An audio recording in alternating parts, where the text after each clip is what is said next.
Alors aujourd'hui, je vais vous parler de la méditation. Méditation, c'est un bien grand mot, ça regroupe plein de choses. En fait, moi, je vais surtout vous parler le fait de lâcher un petit peu le mental, le petit vélo qui trotte dans la tête. Alors, le corps, il utilise de l'énergie, et cette énergie-là, le corps devra le répartir dans différents domaines. Il va y avoir tout le système nerveux, le système de la pensée justement, tout le système musculaire, le système digestif. Voilà, chaque système aura besoin d'utiliser de l'énergie. Mais euh, chacun a besoin d'une petite dose. S'il y en a un qui prend toute l'énergie, forcément les autres n'en auront pas assez pour fonctionner correctement. Vous pouvez le voir simplement en imaginant que si vous concentrez trop d'énergie, vous avez trop de stress par exemple, et bien la digestion se fera très très mal. D'ailleurs, c'est souvent des personnes qui vont être constipées parce que, enfin, en tout cas, ça va être perturbé parce que on va utiliser trop d'énergie dans un seul endroit. Et c'est pareil si vous faites trop de sport ou si vous faites, voilà, que ce soit n'importe quel organe, il est soit, il peut être en hypofonction ou soit en hyperfonction. Donc le but, c'est de l'emmener dans sa fonction moyenne, normale d'utilisation. Il faut qu'il ait aussi un temps d'action et un temps de repos. Le muscle, il est fait pour travailler, il doit travailler pour bien faire fonctionner le corps, et il doit avoir un temps suffisamment long de repos derrière pour pouvoir se reposer, se régénérer. Et ben c'est pareil pour le tube digestif, il y a des moments où on doit manger, des moments où on doit ne pas manger pour qu'il y ait cette action de travail et de repos. Et au niveau du système nerveux de la pensée, c'est pareil, on doit avoir des moments où on est très efficace dans ce qu'on fait et des moments où on ne pense à rien, où on est vraiment calme, reposé. Et si vous êtes tout le temps en train de réfléchir, de penser, de mettre en action notre cerveau, et bien forcément il ne va pas pouvoir être à 100% de son efficacité parce qu'il est tout le temps, tout le temps, tout le temps sollicité.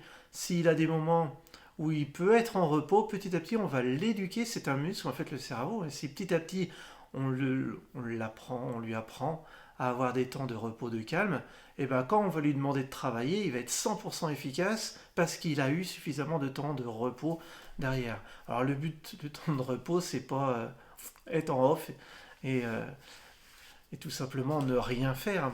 C'est vraiment d'essayer de calmer petit à petit ce flux de pensées et d'informations qu'on va lui envoyer.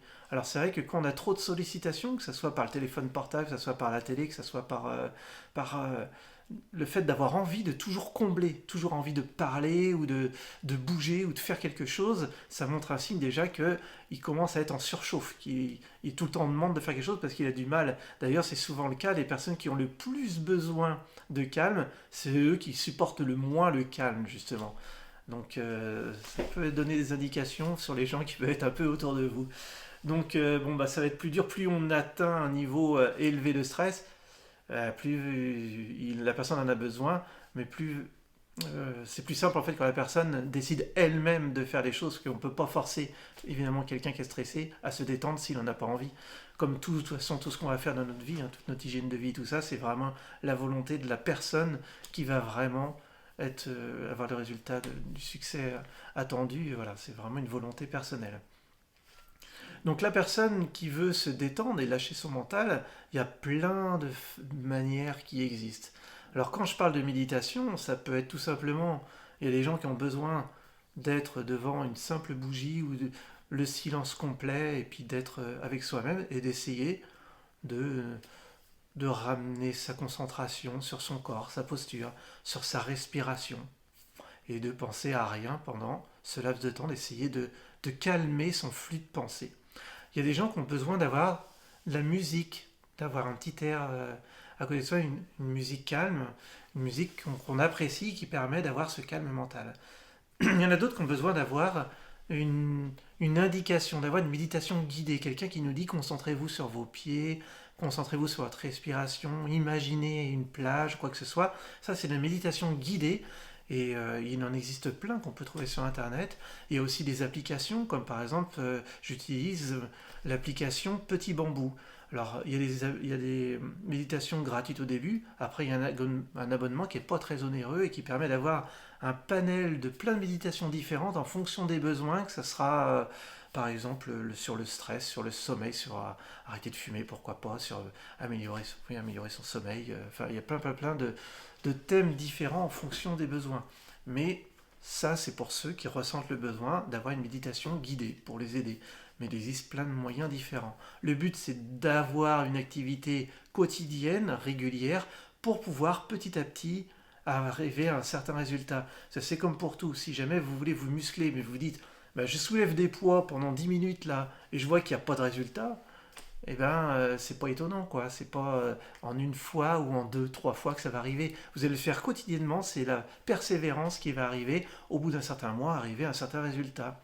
Et c'est pareil pour la méditation. Si jamais on s'entraîne tous les jours, au début, on n'a pas de résultat, c'est pour ça que les gens très nerveux, ça les énerve, parce qu'on n'a pas de résultat tout de suite.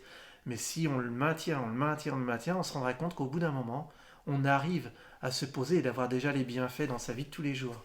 C'est pas forcément que lors de la méditation, c'est après dans la vie de tous les jours qu'on a aussi des résultats. Alors après, une fois qu'on arrive à avoir cet état-là, le but c'est d'essayer de le ramener dans le quotidien. Par exemple, on est au volant de sa voiture, on pense à ses pieds, à sa respiration, aux mains sur le volant.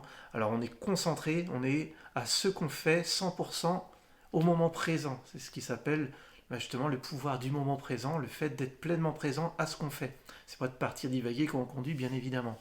Quand on fait la vaisselle, pareil, on pense à l'eau chaude, aux pieds ancrés au niveau du sol, à sa respiration, à ce qu'on est en train de faire. On est pleinement présent à ce qu'on fait. C'est ça le pouvoir de la méditation aussi, c'est de pouvoir être après pleinement conscient à chaque fois dans ce qu'on fait. On fait un travail, on est pleinement dans le travail, et on est dans une activité, on est pleinement dans l'activité aussi. Alors il existe plein de méthodes, là je vous parle de la méditation, mais il existe aussi des méthodes comme par exemple la sophrologie, le qigong, le tai chi, le yoga. Le yoga c'est une très bonne méthode aussi pour pouvoir être pleinement présent à ce qu'on fait. Il y a aussi plein d'arts martiaux qui permettent d'être dans le moment présent et qui permettent d'être concentré à son corps, à son esprit.